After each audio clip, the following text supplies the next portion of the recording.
سورۃ البقرہ کے حصے میں سے جو آیتیں آپ کے سامنے آج تلاوت کی گئی ہیں ان میں اہم 7 موضوعات پر اللہ رب العالمین نے کلام کیا ہے. جو حصہ تیسرے پارے میں سورۃ البقرہ کا باقی ہے اہم اور بہت ہی بنیادی 7 موضوعات پر اللہ رب العالمین نے اس حصے میں کلام کیا ہے. سب سے پہلی چیز ہے آیت الکرسی. اللہ لا الہ الا هو الحی القیوم لا تأخذہ سنۃ ولا نوم. یہ آیت قرآن کی سب سے بڑی آیت ہے. اپنے حجم کے اعتبار سے نہیں, اگر حجم کے اعتبار سے دیکھیں تو 2.5-3 صدر کی صرف آیت ہے, لیکن اپنے معنی کے اعتبار سے یہ قرآن کی سب سے عظیم آیت ہے, سب سے بڑی آیت ہے. یہ کس نے کہا؟ خود رسول اللہ صلی اللہ علیہ وسلم نے. اللہ کے رسول صلی اللہ علیہ وسلم نے ابی بن کعب رضی اللہ تعالیٰ عنہ سے سوال کیا, اے ابی, کیا تم جانتے ہو کہ قرآن کی سب سے بڑی آیت کون سی ہے؟ یہ ابی بن کعب کون ہے جن کے بارے میں آپ کے سامنے بیان کر چکا ہوں کہ اللہ کے رسول صلی اللہ علیہ وسلم ان کے پاس گئے اور کہا کہ اللہ رب العالمین نے مجھے کہا ہے کہ میں آپ کو قرآن پڑھ کر سناؤں. انہوں نے کہا اللہ کے رسول, اللہ تعالیٰ نے میرا نام لیا ہے یا عام طور پر کہا ہے کہ کسی صحابی کو جا کے آپ قرآن سنائیں؟ اللہ کے رسول نے فرمایا کہ ایو بھائی, اللہ تعالیٰ نے آپ کا نام لے کر کہا ہے کہ میں آپ کو جا کے قرآن سناؤں. ابی بن کعب رضی اللہ تعالیٰ عنہ ساروں کے ساتھ رونے لگے کہ اللہ رب العالمین نے میرا نام لیا. تو یہ ہے ابی بن کعب رضی اللہ تعالیٰ عنہ کا مقام و مرتبہ, اور یہ تھا ان کا قرآن کے ساتھ خصوصی لگاؤ. اللہ کے رسول نے ان سے پوچھا کہ ایو بھائی, کیا آپ کو معلوم ہے قرآن کی سب سے عظیم آیت کون سی ہے؟ صحابہ اکرام کی عادت تھی اللہ کے رسول ان سے کوئی سوال کرتے تو فوراً جواب نہیں دیتے, بلکہ کیا کہتے؟ اللہ و رسولہ اعلم. ابی بن کعب رضی اللہ تعالیٰ عنہ نے جواب دیتے ہوئے کہا اللہ و رسولہ اعلم. کیوں ایسا کہتے تھے؟ اگر انہیں جواب معلوم بھی ہوتا تب بھی فوراً جواب نہیں دیتے, اس لیے کہ چاہتے تھے اللہ کے رسول خود ہمیں بتائیں. گرچہ ہمیں جواب معلوم ہے لیکن اللہ کے رسول کی زبانی ہم جواب سننا چاہتے ہیں. ظاہر سی بات ہے کہ اللہ کے رسول کا جو جواب ہوگا وہ جامع ہوگا, مانع ہوگا, اور ہمارے جواب میں بہت خلل ہو سکتا ہے. اس لیے صحابہ اکرام جب ان سے کوئی سوال کیا جاتا جواب معلوم ہونے کے باوجود فوراً جواب نہیں دیتے تھے.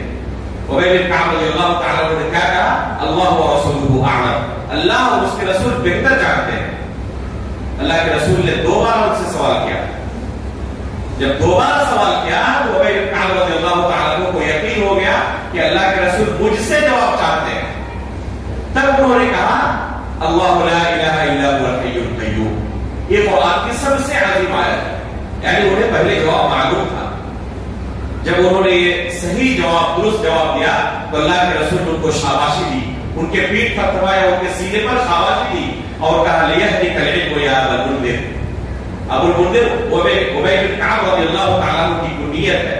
اللہ کے رسول نے شاباشی دیتے ہوئے کہا کہ یہ آپ کو جو قرآن کا عظیم علم ملا ہوا ہے یہ علم آپ کو بہت بہت مبارک ہے. اب غور کریں کہ ابی بن کعب رضی اللہ تعالیٰ عنہ کا کیا مقام و مرتبہ ہے. اللہ رب العالمین جن کا نام لیتے تھے, اللہ کے رسول کی طرف سے جن کو مبارکباد ملتی تھی اس علم کی بنا پر. یہ کون سا علم تھا؟ یہ قرآن کا علم تھا. اگر کسی کے پاس یہ قرآن کا علم ہو اس کا مقام و مرتبہ اللہ رب العالمین نے سب سے اونچا رکھا ہے. لیکن افسوس کی بات ہے کہ ہم اس علم سے دور ہیں. ہماری ذلت اور بستی کی سب سے بڑی اگر وجہ ہوئی ہے تو یہ قرآن سے دوری ہے. اگر قرآن سے ہمارا تعلق ہوتا تو جس طرح ہمارے سلف صالحین کا مقام و مرتبہ تھا یقیناً ہمارا مرتبہ بھی وہی ہوتا. امام مالک رحمہ اللہ کہا کرتے تھے لیسرف آخر هذه الامه الا بما صرف عليه اولها, کہ اس امت کا آخری فرد, ان کی اصلاح, اس امت کے آخری شخص کی اصلاح بھی اسی طریقے سے ہو سکتی ہے جس طریقے سے اس امت کے پہلے فرد کی اصلاح ہوئی ہے. کوئی دوسرا طریقہ نہیں ہے. اگر ہم چاہتے ہیں کہ ہمارا مقام و مرتبہ بڑھے، ہمارے ہاتھ میں بادشاہت آئے، ہم سب پر حاکم ہو، تو طریقہ وہی ہے جو ہمارے سلف صالحین نے اختیار کیا تھا، وَأَنْتُمُ الْأَعْلَوْنَ إِن كُنتُم مُؤْمِنِينَ، تم سب پر سر بلند رہو گے، شرط ہے کہ تم مومن ہو جاؤ۔ اس لیے طریقہ وہی ہے جو اللہ رب العالمین نے قرآن کریم کے اندر بیان کیا ہے۔ یہ حدیث اس بات پر دلالت کرتی ہے کہ یہ آیت الکرسی قرآن کی سب سے عظیم آیت ہے۔ اس کی فضیلت کے متعلق بہت ساری حدیثیں وارد ہیں، جن میں سے ایک مشہور حدیث ابو ہریرہ رضی اللہ تعالیٰ عنہ کی صدقۃ الفطر کے تعلق سے ہے۔ اللہ کے رسول صلی اللہ علیہ وسلم نے ابو ہریرہ رضی اللہ تعالیٰ عنہ کو صدقۃ الفطر کی حفاظت کی ذمہ داری سونپی، اور یہ واقعہ صحیح بخاری کے اندر موجود ہے۔ اللہ کے رسول نے انہیں صدقۃ الفطر کی حفاظت کی ذمہ داری سونپی۔ رات کو شیطان چپکے سے چوری کرنے کے لیے آیا صدقۃ الفطر کے بعد سے، ابو ہریرہ رضی اللہ تعالیٰ عنہ نے پکڑ لیا اسے، وہ منت سماجت کرنے لگا کہ میرے بال بچے ہیں، میں غریب ہوں، فقیر ہوں، چھوڑ دیں۔ ابو ہریرہ رضی اللہ تعالیٰ عنہ کو رحم آ گیا، چھوڑ دیا۔ اللہ کے رسول نے پوچھا دن کو کہ رات کو آپ نے اپنے قیدی کے ساتھ کیسا برتاؤ کیا؟ اللہ کے رسول کو بذریعہ وحی خبر ہو چکی ہے۔ ابو ہریرہ رضی اللہ تعالیٰ نے پورا قصہ کیا سنایا کہ اس طرح ہوا تھا، میں نے پکڑ لیا تھا، لیکن جب وہ رونے گڑگڑانے لگا تو میں نے چھوڑ دیا۔ اللہ کے رسول نے کہا کہ آج رات پھر آنے والا ہے۔ اب انہیں یقین ہو گیا۔ اللہ کے رسول نے جب خبر دے دی تو صحابہ کرام کو اللہ کے رسول کوئی خبر دیتے تھے مستقبل کے بارے میں تو انہیں یقین ہوتا تھا، کوئی شک و شبہ کے درمیان نہیں رہتا تھا۔ جس طرح دن کے بعد رات آنے والی ہے یہ یقین ہے، اسی طرح صحابہ کرام کو یقین ہوتا تھا۔ رات ہوئی، شیطان پھر آیا، یہ تو پہلے سے تیار تھے۔ اللہ کے رسول نے پہلے تبلیغ کر دی تھی، پھر پکڑا، پھر وہی معاملہ، منت سماجت کرنے لگا، رونے گڑگڑانے لگا، پھر رحم آ گیا، پھر چھوڑ دیا۔ پھر اللہ کے رسول نے پوچھا کیا ہوا رات کو، پورا قصہ کیا سنایا؟ اللہ کے رسول نے کہا پھر آج آنے والا ہے۔ تیسری رات پھر آیا اور کہا کہ آج چھوڑنے والا نہیں، آج تو ضرور اللہ کے رسول کے پاس لے کے جاؤ گا۔ بہت زیادہ رونے کی گرانے لگا، لیکن ابو ہریرہ رضی اللہ تعالیٰ عنہ ڈر سے مسئلے کہ آج نہیں، آج تو اللہ کے رسول کے پاس لے کر جاؤ گا۔ تو شیطان نے کہا کہ میں ایک وظیفہ سکھا دیتا ہوں، اس کے بدلے مجھے چھوڑ دے۔ دیکھیں علم کی فضیلت کیا ہے، نہیں چھوڑ رہے تھے لیکن جب علم ملا تو رحم آ گیا۔ کیا وظیفہ سکھلایا؟ کہا کہ جب آپ رات کو سوئے تو سوتے وقت آیت الکرسی اللہ لا الہ الا هو الحی القیوم پڑھ کر سو جائے۔ رات بھر ایک فرشتہ آپ کی حفاظت کرتا رہے گا شیطان سے، شیطان آپ کو نقصان نہیں پہنچا پائے گا۔ اللہ کے رسول صلی اللہ علیہ وسلم کے پاس پہنچے، پورا واقعہ کیا سنایا؟ اللہ کے رسول نے فرمایا پتا تھا کون ہے وہ شیطان تھا، وہ خود وہ تھا، شیطان تھا۔ آگے تنبیہ کی صدق کا وہ کذوب، جو نسخہ سکھایا ہے اس نے یہ نسخہ سچا ہے لیکن ہے بڑا جھوٹا، وہ یہ نسخہ اس کا صحیح ہے، اس نے سچ کہا ہے لیکن ہے بڑا جھوٹا۔ یہ جملہ اللہ کے رسول کا صدق کا وہ کذوب، یہ بہت بڑا اصول و ضابطہ ہے اہل سنت و جماعت کا کہ علم صرف ایسے لوگوں سے لیا جائے گا جو صحیح المنہج ہو، جن کے اندر بدعت ہو ان سے علم نہیں لیا جائے گا، گرچہ ان کی بات سچی ہو لیکن ان سے علم نہیں لیا جائے گا۔ کیسے یہ قائدات نے اس کو بات کیا؟ اللہ کے رسول نے شیطان کی بات کی تصدیق کرنے کے ساتھ ساتھ تنبیہ کر دی کہ وہ بڑا جھوٹا ہے، اس سے بچ کر رہنا۔ ایک صحیح بات کہہ کر 10 غلط باتوں کو اس میں ملانے والا ہے، اور اہل بدعت کی پہچان یہی ہوتی ہے۔ کوئی بھی بدعتی جماعت ایسی آپ کو نہیں ملے گی جو 100% غلط ہو۔ کچھ چیزیں ان کے یہاں بھی آپ کو صحیح مل جائیں گی لیکن ان صحیح چیزوں کے آڑ میں کیا کرتے ہیں، وہ 1000 جھوٹ ملاتے ہیں، 1000 طرح کی بدعتیں ملاتے ہیں۔ ان کے پاس خالص دین آپ کو نہیں ملے گا۔ اور دین کس سے سیکھا جائے گا؟ جو صحیح تعلیمات آپ کو دیتے ہوں. اس لیے اہل سنت والجماعت کا منہج کیا ہے؟ ان هذا العلم دین فانظروا عمن تاخذون دینکم. یہ جو دین ہے، یہ جو علم ہے، جو آپ علم حاصل کرتے ہیں کسی سے، اچھی طرح سے دیکھ لے کہ وہ اہل سنت والجماعت کے عقیدے و منہج پر ہے یا نہیں.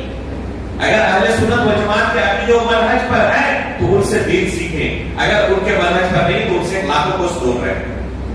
کسی بدعتی سے ایک نہ سیکھیں، وہ آپ کو ایک صحیح بات کے آگے 10 غلط باتیں سکھائے گا.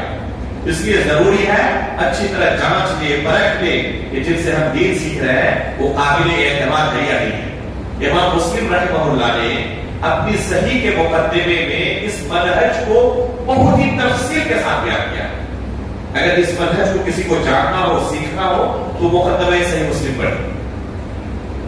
میں جامعہ اسلامیہ غربات کوثر نورہ میں مقدمہ مسلم کو تفصیل کے ساتھ پڑھاتا ہوں طلبہ کو، کیونکہ اہل سنت والجماعت کا منہج اس میں بیان کیا گیا ہے کہ دین کن سے سیکھنا ہے. امام مسلم نے اس مقدمے کے اندر بنیادی طور پر 2 چیزیں ذکر کی ہیں. پہلی چیز کہ جس سے آپ دین سیکھ رہے ہیں اچھی طرح پہلے جانچ لیں، پرکھ لیں کہ وہ خود دین کسی استاد سے سیکھا یا نہیں سیکھا.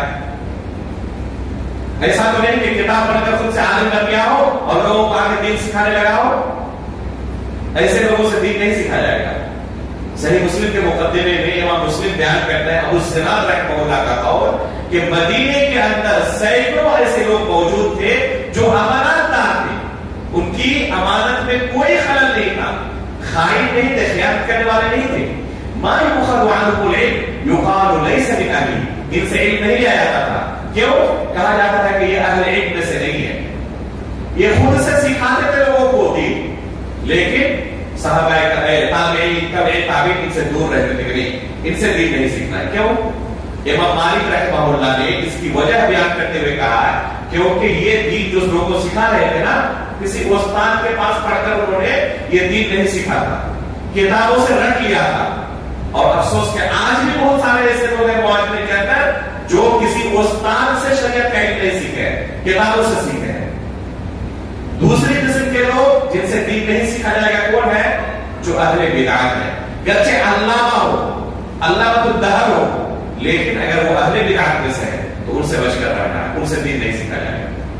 اور علماء نے اس حدیث سے صدقہ کا وہ کہو جو آیت الکرسی کی فضیلت میں ابو ہریرہ رضی اللہ تعالیٰ عنہ کی اس حدیث میں ہے، اس سے یہ آیت استنباط کیا ہے.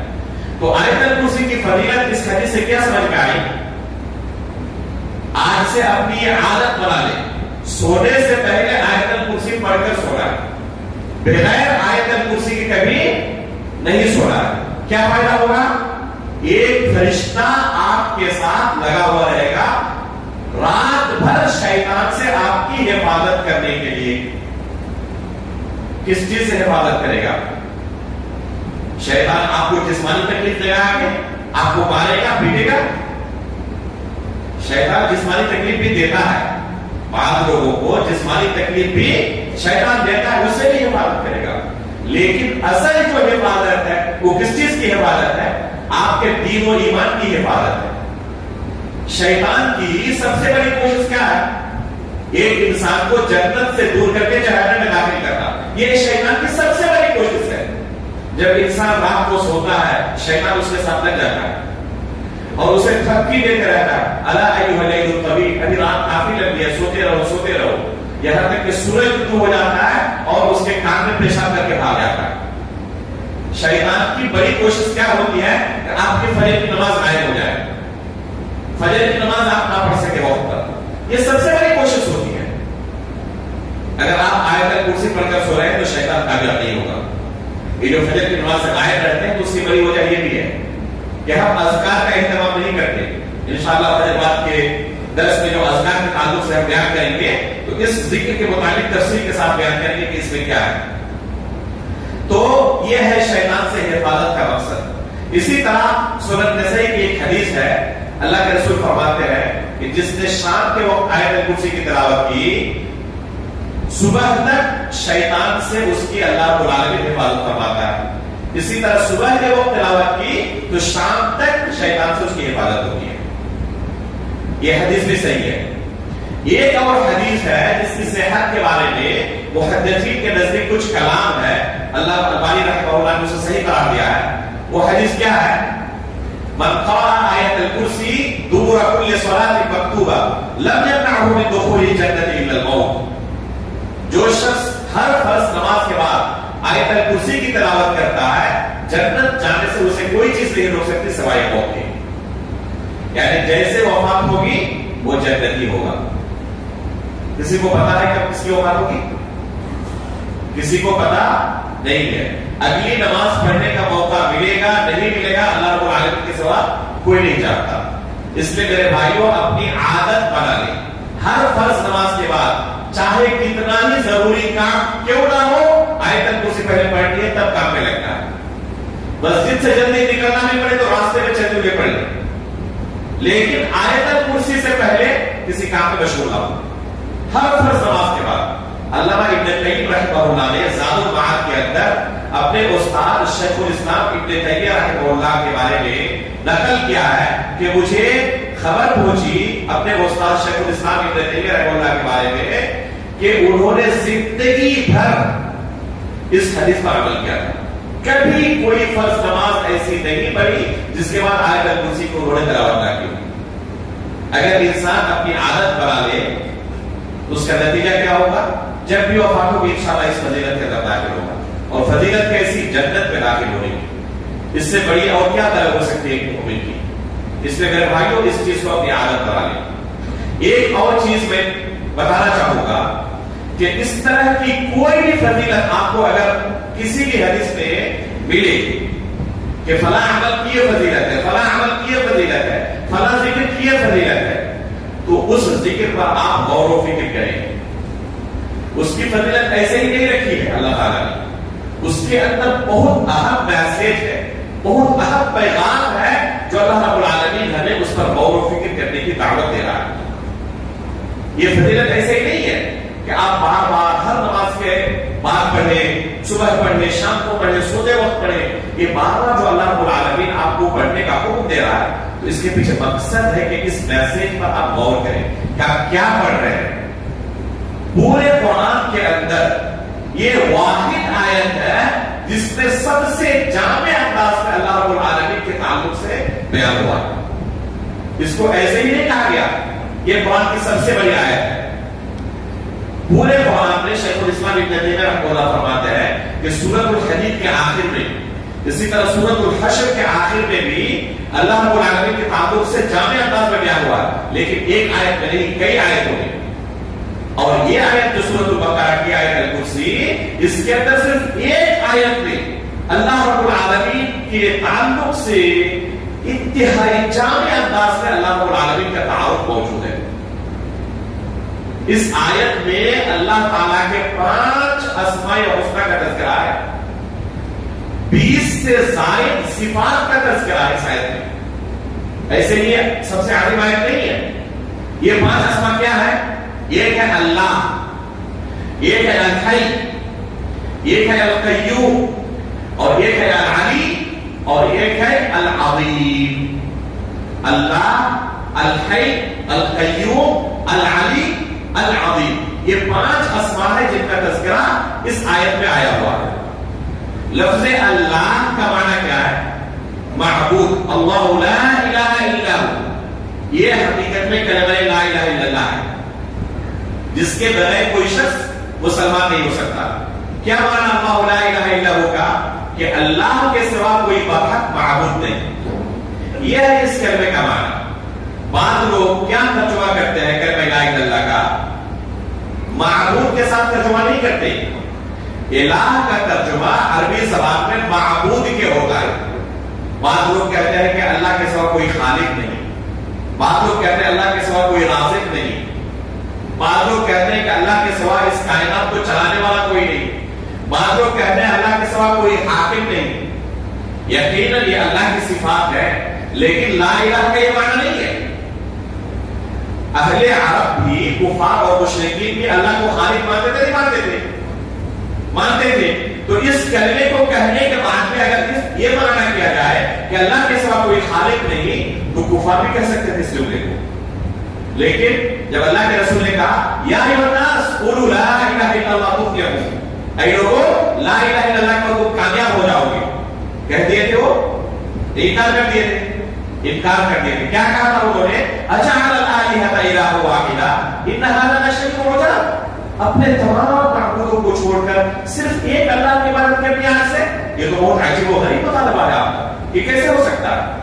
انہوں نے اس کرنے کا معنی سمجھا تھا، لیکن افسوس کے مسلمانوں میں سے بے شمار ایسے مسلمان ہیں جو کلمہ لا الہ الا اللہ کا صحیح معنی جو کفار قریش سمجھ چکے تھے، مسلمانوں میں سے بہت سارے لوگ ایسے ہیں جو اس کا معنی نہیں سمجھتے، اس کلمے کو اپنی زبان سے ادا بھی کرتے ہیں اور ساتھ میں اللہ تعالیٰ کے ساتھ دوسروں کو شریک بھی ٹھہراتے ہیں، اللہ کے علاوہ دوسروں کو پکارتے بھی ہیں، اللہ رب العالمین کے علاوہ دوسروں کے در پہ جا کے سجدہ بھی کرتے ہیں۔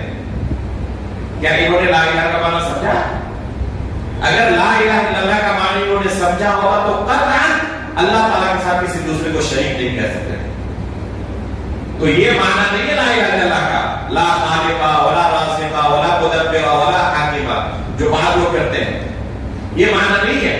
بعض لوگ کہتے ہیں کہ اللہ تعالیٰ کے سوا کوئی حاکم نہیں ہے، اور توحید کا معنی توحید حاکمیت کی ہے۔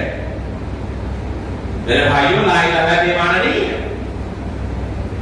اللہ رب العالمین نے اللہ کے رسول صلی اللہ علیہ وسلم کو اس دنیا میں کس لیے بھیجا تھا؟ کہ صرف ایک اللہ کی عبادت ہو، اس مقصد سے۔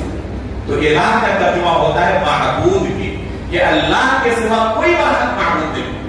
معبود بہت سارے ہیں لیکن سب کے سب جھوٹے ہیں۔ برحق معبود کون ہے؟ فقط اور فقط اللہ رب العالمین کے ساتھ۔ تو یہ لفظ اللہ ہے جو کہ قرآن کریم کے اندر ایک دو جگہوں پر نہیں، کتنی جگہوں پر آیا ہے؟ تقریباً 2200 جگہوں پر یہ نام آیا ہوا ہے، تقریباً 2200 جگہوں پر یہ نام آیا ہوا ہے۔ اسی طرح بہت ساری آیتوں کی شروعات اسی لفظ اللہ سے ہوتی ہے۔ بہت ساری آیتوں کی شروعات جیسے اللہ لا الہ الا ہوا، تو اس طرح بے شمار آیتیں ہیں جن کی شروعات لفظ اللہ سے ہوتی ہے۔ ایک سورہ ہے قرآن میں، سورۃ المجادلہ، جس کی ہر آیت میں لفظ اللہ موجود ہے، جس کی ہر آیت میں لفظ اللہ موجود ہے۔ تو یہ اللہ رب العالمین کا سب سے عظیم نام ہے۔ تمام نام جو اللہ رب العالمین کے ہیں وہ اسی نام کی طرف منسوب ہوتے ہیں۔ مثلا کیا کہا جاتا ہے کہ الرحمن اللہ کا نام ہے، یہ نہیں کہا جاتا کہ اللہ الرحمن کا نام ہے، ایسا نہیں کہا جاتا۔ الحلیم اللہ کا نام ہے، الغفور اللہ کا نام ہے، الصبور اللہ کا نام ہے۔ تو تمام ناموں کی نسبت کس کی طرف کی جاتی ہے؟ اس لفظ اللہ کی طرف۔ تو یہ اللہ رب العالمین کا سب سے عظیم نام ہے۔ دوسرے جو نام ہے اللہ رب العالمین کے، جب پکارا جائے تو اس سے الف لام حذف ہو جاتا ہے، لیکن لفظ اللہ سے کبھی الف لام حذف نہیں ہوتا۔ جیسے کہیں گے یا اللہ، الف لام کے ساتھ اس کو پکاریں گے، لیکن جو دوسرے نام ہے اللہ کے، جیسے حلیم ہے، سمیع ہے، غفور ہے، اس میں اللہ کے نام ہے، تو اگر پکارنا ہو یا حیو یا قیوم، یا الحیو نہیں کہیں گے، الف لام کے ساتھ نہیں کہیں گے، الف لام حذف کر کے کہیں گے۔ لیکن اللہ نام کی خصوصیت یہ ہے کہ اس سے الف لام کبھی حذف نہیں ہوتا۔ تو یہ پہلا نام ہے۔ دوسرا نام کیا ہے؟ الحی، اور تیسرا ہے القیوم۔ الحی اور القیوم یہ دو نام ایسے ہیں جن کے بارے میں علماء فرماتے ہیں کہ تمام اللہ کے ناموں کا مجموعہ ہے، یہ خلاصہ ہے یہ دو نام، الحی اور القیوم۔ جتنے اللہ رب العالمین کی صفات ذاتیہ ہیں، صفات ذاتیہ مطلب جیسے اللہ رب العالمین السمیع ہے، سننے والا، البصیر ہے، دیکھنے والا، ٹھیک ہے۔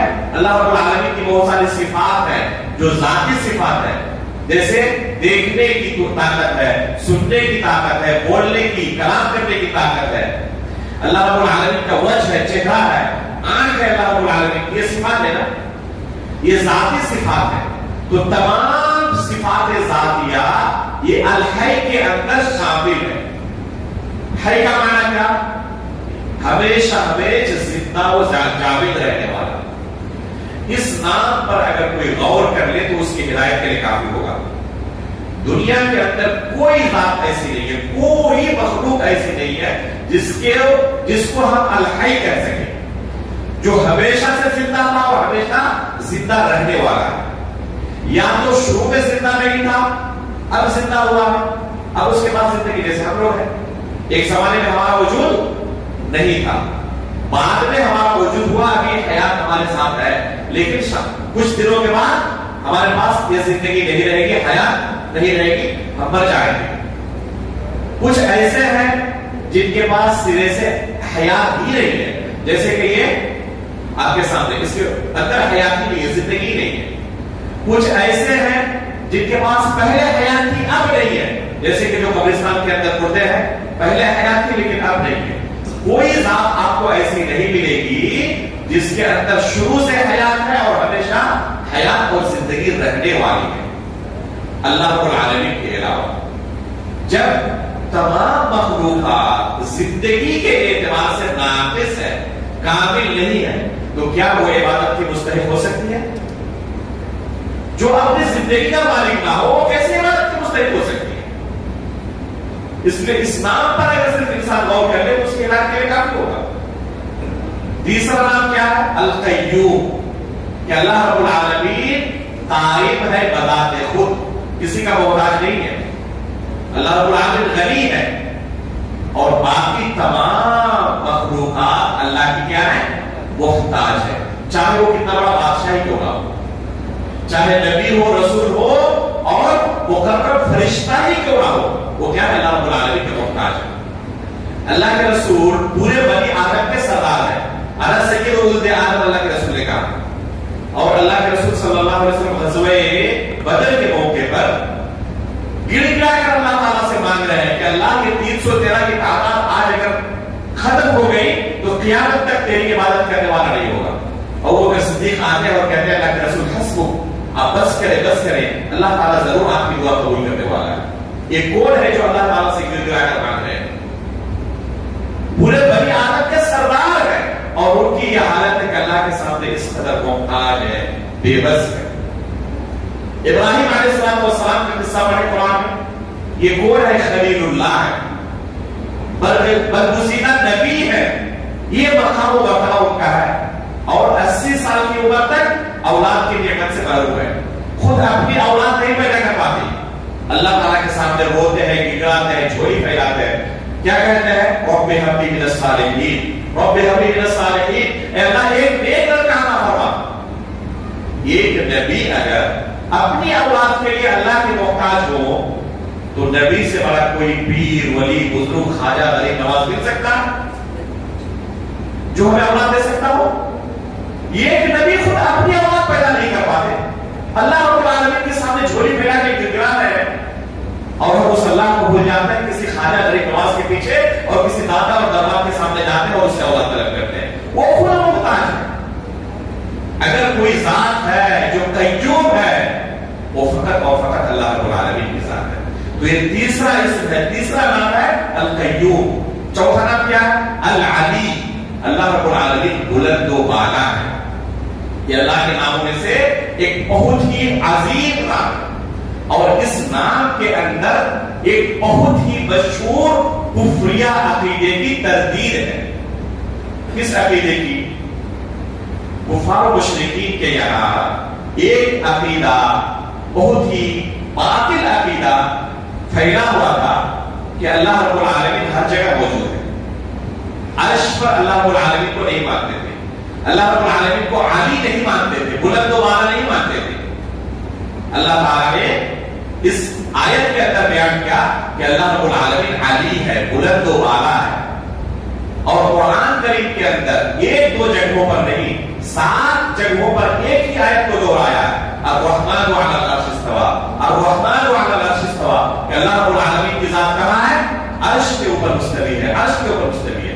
یہ بار بار دہرانے کے پیچھے کوئی مقصد نہیں ہے, اسی باطل عقیدے پر رد کرنا مقصود ہے. 6 جگہوں پر ثم استوى علی العرش کا صیغہ آیا ہوا ہے, یہ آیت آئی ہوئی ہے. 7 جگہوں پر الرحمن علی العرش استوى اور 6 جگہوں پر ثم استوى على العرش کہ اللہ رب العالمین عرش پر مستوی ہوئے. اس لیے جب کہا جائے کہ اللہ تعالیٰ کہاں ہے تو کیا جواب ہوگا؟ اللہ تعالیٰ عرش پر مستوی ہے. یہ کہنا کہ اللہ تعالیٰ ہر جگہ ہے یہ کفار و مشرکین کا عقیدہ تھا. اللہ کے رسول کے پاس ایک صحابی آئے, ایک غلام آزاد کرنا تھا ان کو. ایک خاتون سامنے سے گزر رہی تھی, اللہ کے رسول نے بلایا اس خاتون کو, اس کا امتحان لینا ہے. کس چیز کا امتحان؟ اسلام اور ایمان کا امتحان. ابھی بھی اپنے پرانے کفریہ عقیدے پر موجود ہے یا وہ عقیدہ ترک کر کے اسلام کا عقیدہ اپنا چکی ہے؟ یہ امتحان لگا تھا. اللہ کے رسول نے صرف 2 سوال کیا. پہلا سوال اللہ کے متعلق, دوسرا سوال رسول کے متعلق. اللہ کے تعلق سے کیا سوال کیا؟ این اللہ, اللہ تعالیٰ کہاں ہے؟ فرماتی ہے آسمان کی طرف اشارہ کرتے ہوئے کہ آسمانوں کے اوپر. اللہ تعالیٰ اوپر ہے, وہ هو العلی, اللہ تعالیٰ بلند و بالا ہے. دوسرا سوال تھا میں کون ہوں؟ فرماتی ہے انت رسول اللہ, آپ اللہ کے رسول ہیں. اللہ کے رسول فوراً اس صحابی کو کہتے ہیں یہ اعتقها فإنها مؤمنہ, اس کو تم آزاد کر سکتے ہو, یہ مؤمنہ عورت ہے. امتحان میں کامیاب ہو گئی. پتہ چل گیا کہ کفار و مشرکین کا جو عقیدہ تھا اسے ترک کر چکی ہے, اسلام کا عقیدہ اپنا چکی ہے. اس لیے اس عقیدے کی تردید کے لیے جو کہتے ہیں کہ اللہ ہر جگہ موجود ہے, قرآن کریم کے اندر اور رسول اللہ صلی اللہ علیہ وسلم کی احادیث کے اندر 1-2 دلیل نہیں, کتنی دلیلیں ہیں. شیخ الاسلام ابن تیمیہ رحمہ اللہ نے کہا ہے, اس طرح ابن القیم رحمہ اللہ نے بھی, کہ کتاب و سنت کے اندر 1000 سے زیادہ دلیلیں ہیں اس بات پر کہ اللہ رب العالمین ہر طرح ہر جگہ نہیں. یہ تو نہیں, 1000 سے زیادہ دلیلیں ہیں. اس کے باوجود آپ اندازہ لگائیں کتنے ہمارے ایسے مسلمان بھائی ہیں جا کے پوچھیں کہ اللہ رب العالمین کہاں ہے, جواب دیتے ہیں کیا؟ اللہ تعالیٰ ہر جگہ ہے, اور اپنے آپ کو مسلمان ہونے کا دعویٰ بھی کرتے ہیں. کچھ تو ایسے آپ کو ملیں گے جو کہیں اللہ ہمارے دلوں کے اندر ہے, کہتے نہیں کہتے. یہ کفریہ عقیدہ ہے. اللہ رب العالمین نے موسیٰ اور فرعون کا قصہ قرآن میں ذکر کیا. فرعون اپنے وزیر حامان سے کہتا ہے یا حامان ابن لی صرحا لعلی ابلغ الاسباب, یا حامان اے حامان ایک لمبی سیڑھی بنا آسمان تک پہنچنے کے لیے. کیوں؟ لِأَطَّلِعَ إِلَىٰ إِلَٰهِ مُوسَىٰ, جا کر میں موسیٰ کے رب کو دیکھنا چاہتا ہوں.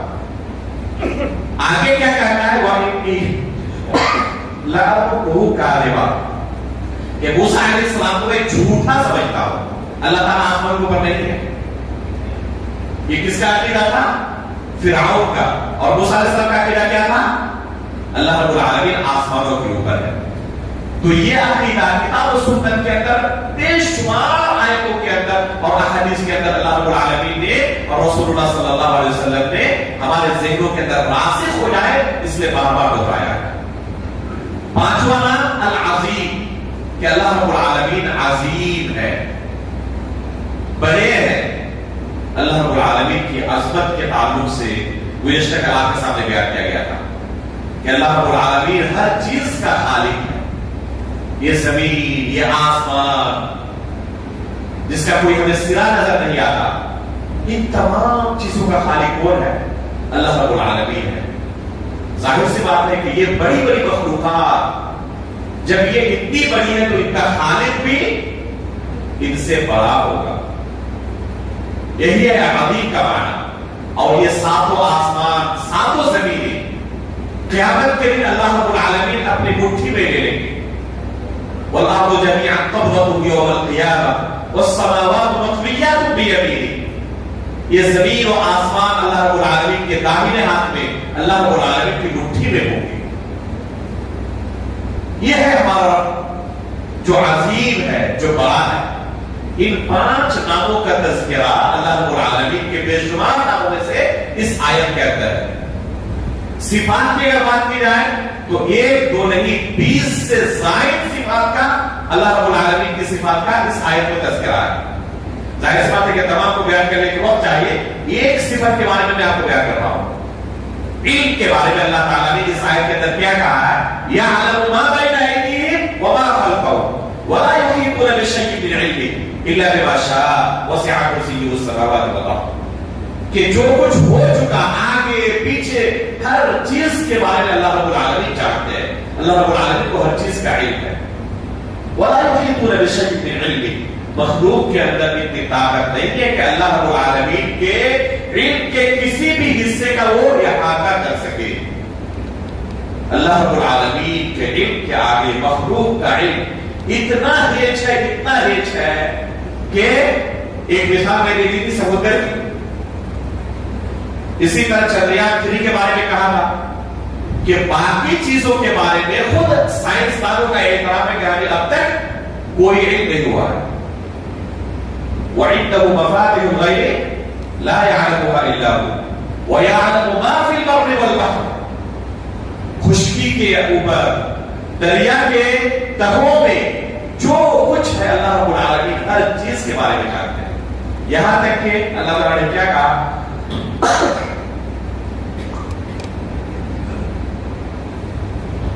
وَمَا تَسْقُطُ مِنْ وَرَقَةٍ إِلَّا يَعْلَمُهَا. درخت سے کوئی پتا بھی گرتا ہے تو اللہ رب العالمین اس پتے کے بارے میں بھی علم رکھتے ہیں، جانتے ہیں. اللہ اکبر. اگر کسی کو کہا جائے کسی درخت کے سامنے لے جا کر کہ اس درخت کے اندر کتنے پتے ہیں ذرا گن کر دکھاؤ، بتا سکتا ہے؟ صرف درخت کے اندر کتنے پتے ہیں تعداد بتا دو تو انسان قاصر ہو جائے گا، عاجز آ جائے گا، تعداد تک نہیں بتا سکتا. اس پورے نظام آباد میں کتنے درخت ہیں، درختوں کی تعداد نہیں بتا سکتا، پتوں کی تعداد چھوڑ. پوری دنیا میں کتنے درخت ہیں، پوری دنیا کے لوگ بھی جائیں، بتا سکتے ہیں؟ اللہ کے علم اور مخلوق کے علم کے اندر دیکھیں کہ کیا موازنہ. وما اوتیتم من العلم الا قلیلا. اے انسان، جس علم کی بنا پر تم تکبر کر رہے ہو نا، یہ بہت ہی حقیر ہے اللہ کے علم کے مقابلے میں. تعداد تک تم نہیں کہہ سکتے کہ کتنے درخت ہیں پورے شہر میں، پوری دنیا میں کتنے ہوں گے تم تصور تک نہیں کر سکتے. اور دنیا کے کسی بھی حصے میں کوئی پتا بھی اگر گرتا ہے تو اللہ تعالیٰ کو اس کی بھی خبر ہوتی ہے. وَمَا تَسْقُطُ مِنْ وَرَقَةٍ إِلَّا يَعْلَمُهَا. یہ ہے ہمارے رب کا علم. جب انسان اس آیت پر غور کرے گا تو اس رب کو چھوڑ کر کسی کے سامنے جھک سکتا؟ اس رب کو چھوڑ کر کسی کے سامنے اپنی جھولی پھیلا سکتا؟ قرآن پر غور و فکر نہ کرنے کی وجہ سے، تدبر نہ کرنے کی وجہ سے یہ شرک و بدعات آج ہمارے معاشرے کے دسمات کے اندر موجود ہے. قرآن پر غور و فکر کرنے والا، تدبر کرنے والا کبھی شرک اور بدعات کے اندر مبتلا نہیں ہو سکتا. جنہوں کی جماعت نے کیا کہا تھا؟ أنه استمع نفر من الجن فقالوا إنا سمعنا قرآنا عجبا يهدي إلى الرشد فآمنا به ولن نشرك بربنا أحدا. اب ہماری زندگی میں قرآن داخل ہو چکا ہے، اب ہم اللہ کے ساتھ کسی کو شریک نہیں ٹھہرائیں. یہ شرک و بدعات جو ہماری زندگی میں یہ قرآن سے دوری کا نتیجہ ہے. تو یہ ہے ایک عظیم موضوع اس تیسرے پارے کا، بلکہ پورے قرآن کا. اگر یہ آیت ہم نے سمجھ لیا آیت الکرسی کو تو قرآن کا خلاصہ ہوا کہ ہم نے سمجھ لیا. یہ عظیم آیت ہے، سب سے بڑی، سب سے عظیم آیت. یہ اللہ کے رسول صلی اللہ علیہ وسلم کی زبانی یہ آیت الکرسی ہے. اور جو چند اہم عناوین کا اور اہم موضوعات کا اس سورۃ البقرہ کے آخر میں تذکرہ آیا ہے، ایک ہے البعث بعد الموت کے بارے میں، کہ مرنے کے بعد ہمیں دوبارہ اٹھایا جائے گا. اللہ رب العالمین نے اس تیسرے بارے میں دو واقعات کا تذکرہ کیا ہے مسلسل. ایک عزیر علیہ السلام کا واقعہ اور ایک ابراہیم علیہ السلام کا واقعہ. عزیر علیہ السلام کے واقعے میں کیا ہے؟ او كالذي مر على قرية وهي خاوية على عروشها قال أنى يحيي هذه الله بعد موتها فأماته الله 100 عام ثم بعثه قال كم لبثت؟ قال لبثت يوما أو بعض يوم. ایک نبی ہے، اللہ رب العالمین نے 100 سال تک انہیں موت دے دی. فأماته الله 100 عام، 100 سال تک وہ مردہ رہے. ثم بعثه، پھر دوبارہ ان کو اللہ نے زندگی دی. اس کے بعد سوال کیا؟ کب لبثت، کتنے دنوں تک تم اس حالت میں رہے، موت کی حالت میں؟ قال